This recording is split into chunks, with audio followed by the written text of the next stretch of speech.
Congress right now is pressing Gary Gensler to approve a spot Bitcoin ETF and ETPs immediately. So now let's break this down. If you missed Gensler, he was pressed by Congress just yesterday, and I know it's on everyone's mind. So let's break down some of the highlights from this recent hearing with Congress and the chairman of the SEC, Gary Gensler. Let's break it down, shall we? Here we go. Blame for kneecapping capital markets in the U.S. and slam for dodging questions around Bitcoin and Pokemon cards. SEC Chair Gensler appears to have had one hell of a grilling from Congress this week. September 27th, the U.S. SEC chief again found himself in front of lawmakers in a scheduled hearing to discuss his agency's oversight of the markets. Here are some of the highlights. First and foremost, you are the Tanya Harding of security regulations. We should create a Gary Gensler diss track, right? One of the more colorful analogies came from U.S. Representative Andy Barr, who accused Gensler of kneecapping the U.S. capital markets with regulatory red tape. Barr referred to the old testimony from Gensler, where Gensler argued that the U.S. is the largest, most sophisticated, and innovative capital market in the world, and that shouldn't have been taken for granted, as even gold medalists must keep training. With all due respect, Mr. Chairman, if the U.S. capital markets are a gold medalist, you are the Tanya Harding of securities regulations. Ouch. You are kneecapping the U.S. capital markets with an avalanche of red tape coming out of your commission.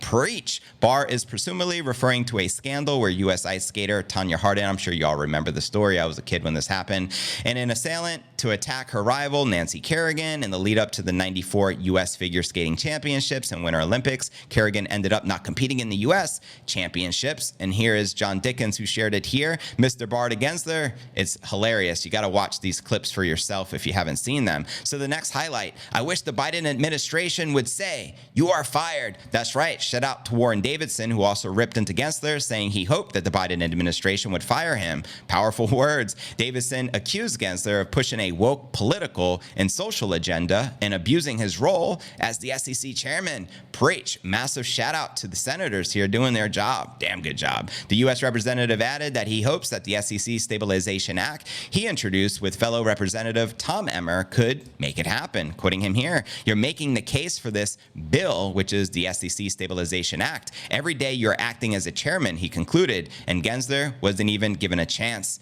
to respond. Now, next highlight, Gensler reiterates Bitcoin isn't a security. That's right. When asked by U.S. House Committee Financial Services Chair Patrick McHenry whether Bitcoin is a security, Gensler eventually relented, stating the Bitcoin didn't meet the Howey test. Quoting him here, it does not meet the Howey test, which is the law of the land. Then McHenry suggested Bitcoin must be a commodity, which Gensler avoided answering. Mr. No Clarity Gary, hence how he got the nickname, saying the test for that is outside the scope of U.S. security laws. Mr. Gensler, we're living in a clown world with this guy. Henry also suggested that Gensler try to choke off the digital asset ecosystem facts and refuse to be transparent with Congress about the SEC's connections with the FTX and former CEO SBF. Facts. Gensler also wasn't given the chance to respond to the claims made by McHenry. Next highlight, are Pokemon trading card securities?